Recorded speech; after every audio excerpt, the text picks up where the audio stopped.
ibuhos ko na lang yung pera ko para maligaya kayo kung makita ninyo si Kibuloy sa bahay ko. Pastor, ikaw lang man ang wanted.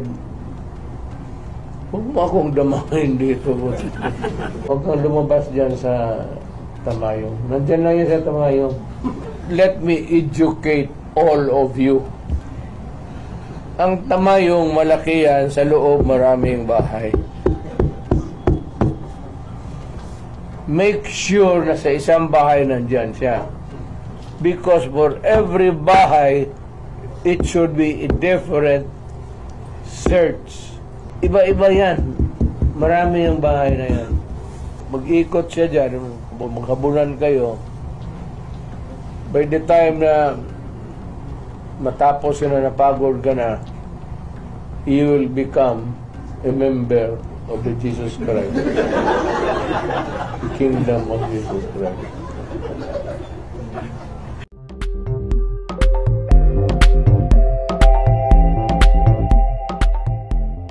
Inihayag ni dating Pangulong Rodrigo Duterte ang posibleng kinaroroonan ngayon ni Pastor Apollo Kibuloy, na ngayon ay tinuturing na isang wanted, at pinaghahanap na ng mga awtoridad, matapos umanong ipaaresto ng korte.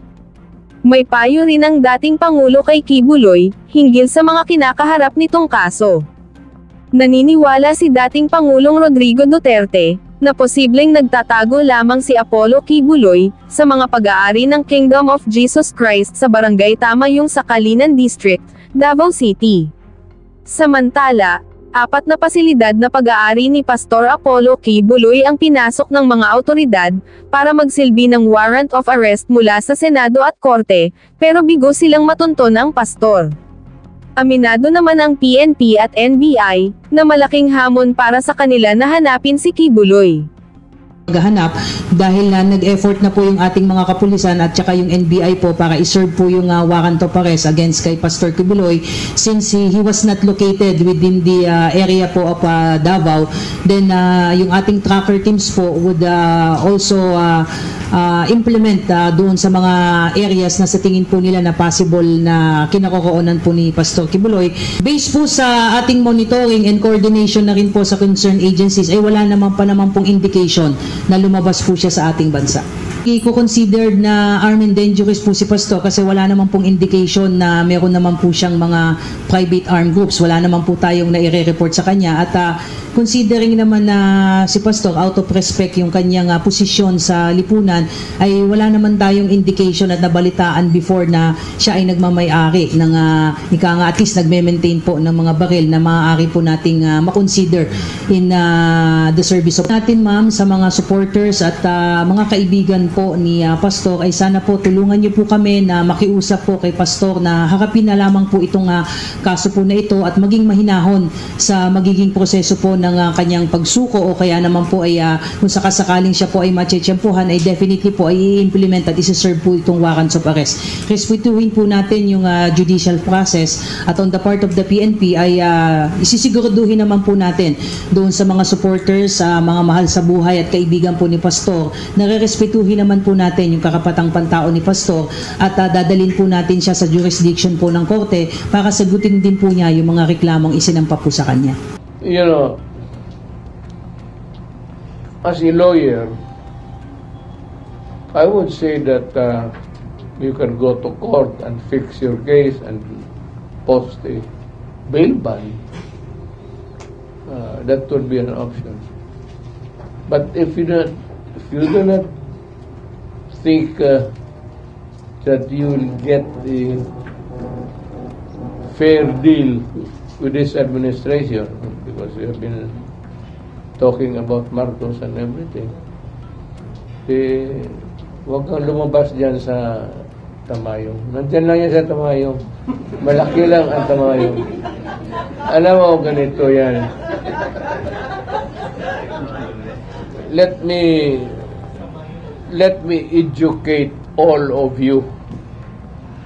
Ang Tamayong malaki yan, sa loob maraming bahay. Make sure na sa isang bahay nandyan siya. Because for every bahay, it should be a different search. Hindi mo pwede ma-search ang bahay na yan at maghanap ka kay Pastor Kibuloy. You would have to get another writ. Iba-iba yan. Marami yung bahay na yan. So, mag-ikot siya dyan, maghabulan kayo. By the time na matapos na napagod ka na, you will become a member of the Jesus Christ. The kingdom of Jesus Christ.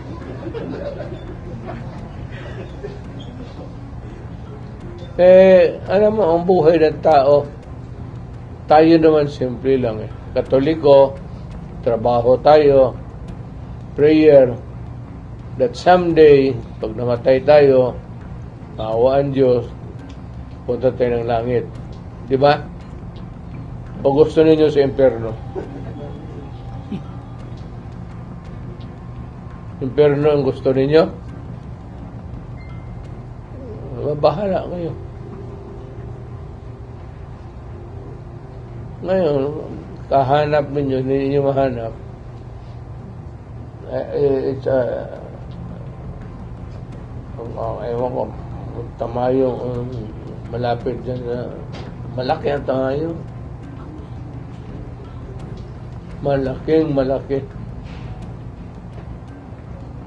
Follow-up, Mayor, may mga speculation kasi that someone is nasa aking bahay ko. studying, Look, kain mo ako magkatapos, mag-uwi ako. Sama tayo doon sa bahay ko. And if you can find Kibuloy there, I'm raising the ante. Ano ba magkano bibili ng 100? I'll make it 200,000. Or 300. Or even 500. Ibuhos ko na lang yung pera ko para maligaya kayo kung makita niyo si Kibuloy. Sa bahay ko.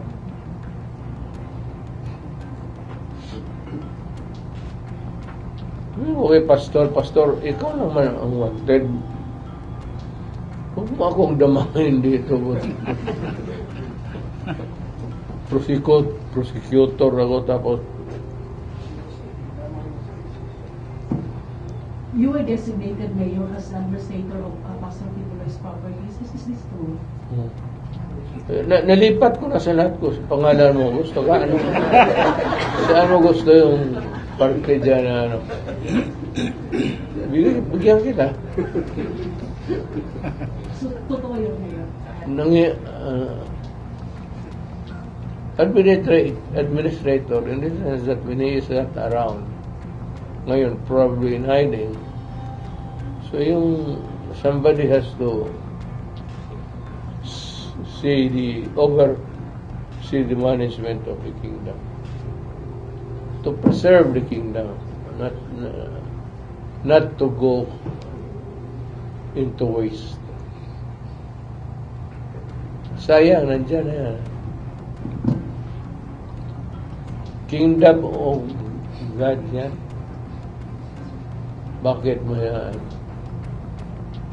Clarification na Mayor, the properties in the church also? May as a matter of fact, may tulugan ako dyan sa kingdom. Sa likod ng parang kapilya nila. May kwarto ako doon. Gusto kang pumunta doon ngayon. Kasama lang kailangan ko. Babae. Thank you, Lord. Alan, nakikipagtala pa? Okay. Loob lang sa gikuan ni Ma'am Ruth. But, Mayor, are you also convinced na possible itong sinasabi ni Pastor na may extraordinary rendition na mangyari kapag kasi nakipag-iha? Well, hindi ko masyado pinag-aralan yan kasi American law yan. But it is possible may rendition. Pero tingin ko, if we will post a ban, at talagang kung billable, kung hindi billable, it remains fugitive. Pero pag billable, tapos he gets his liberty. I don't think that there will be a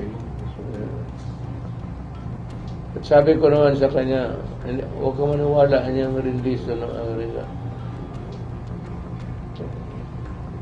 At kung meron lang, tawagan mo ako. So you advise him to come to the open? Again, You advise him to surrender, if that is so. You would advise him to surrender if that is so, na wala rin di siya nangyayari. wala ako kasi pastor naman, edukado na tao. Alam naman niya na ano. Hindi kami nag-istorya ng buhay niya. About arrest and everything. Kung anong gusto niya sa buhay niya, di okay lang. Ngayon, tanongin ninyo ako, saan si pastor?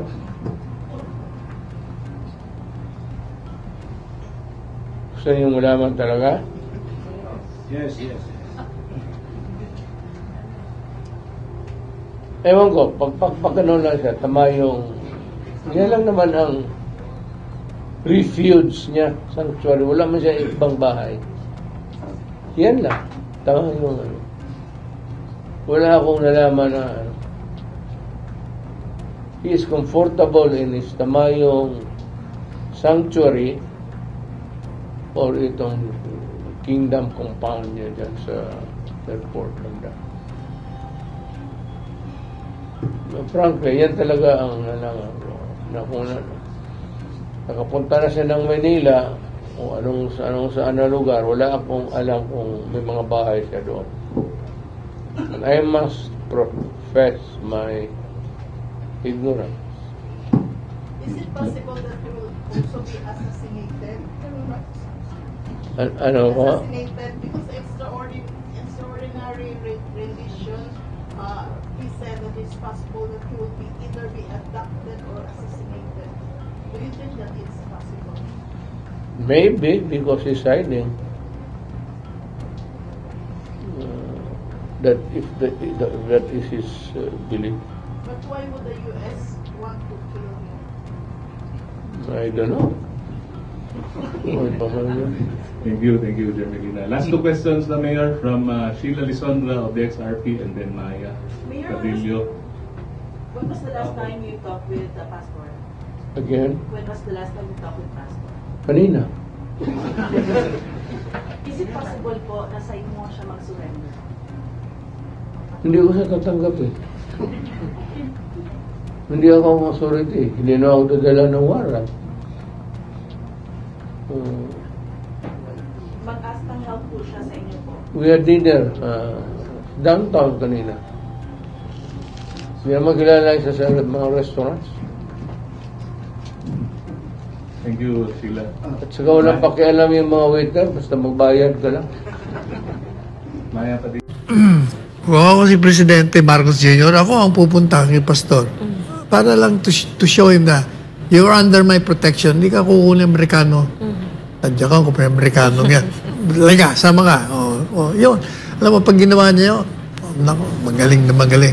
Ayan, Attorney Sal, nililaw ni dating Pangulong Rodrigo Duterte na hindi daw niya tinatago si Pastor Apollo C. Quiboloy sa kanyang bahay sa Davao City at sigurado siya na nasa Tamayong lang siya. Pero may hirapan daw ang pamahalaan na hanapin ito asaan sa Tamayong. Malaki kasi yung lugar, maraming bahay. Di ba naman pwedeng i-search ang bawat isa doon nang wala kayong search warrant. Actually, yan ang magiging problema ni Pastor. Gusto niyang humarap, ang problema niya, baka hindi you cannot also deprive him of that thinking. Sabi niya, pumunta ako dyan. Surrender ako, bail ako dito.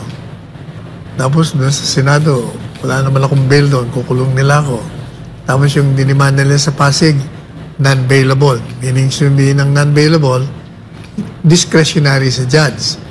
I'll have to file a petition for bail and the prosecution will have to prove my evidence or their evidence is strong against me.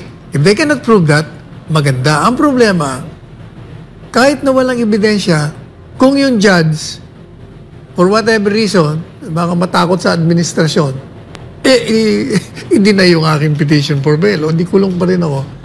Yan ang sinasabi ni Presidente Duterte. If you think na hindi patas ang labanan sa administrasyon ngayon, huwag ka na lang lumabas.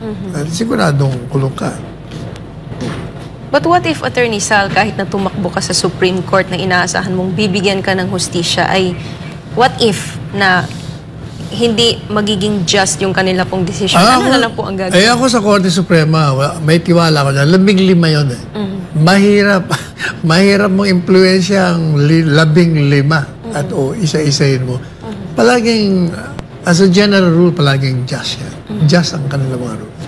Klaruhin ko lang po kasi tinanong din po kagabi, Attorney Sal, ng isang reporter po ata, is it possible na mag-surrender daw po si Pastor Apollo C. Quiboloy kay dating Pangulong Rodrigo Duterte? At ang kanyang sinagot ay hindi daw niya tatanggapin si Pastor Quiboloy for the reason na hindi siya ang authority at hindi siya ang nagdadala ng warrant. So para po sa kaalaman ng ating pong mga kababayan, Attorney Sal. Kung ako, trabaho naman talaga ng Presidente na magproteksyon sa bawat mamayan. Since there is a serious threat to his life from the point of view of the person at talaga namang meron at alam naman natin ng history, palagay ko, the President, para lang ipakita yung kanyang kagitingan bilang Presidente. Ikaw na magbigay ng protection. Para sa iba pang karagdagang mga balita at impormasyon, ay huwag po nating kalimutang mag-like, share at comment sa video na ito, at huwag po rin nating kalimutang mag-subscribe to continue supporting us. Maraming salamat po sa inyong panonood, at naway tangkilikin po ninyo ang aming YouTube channel.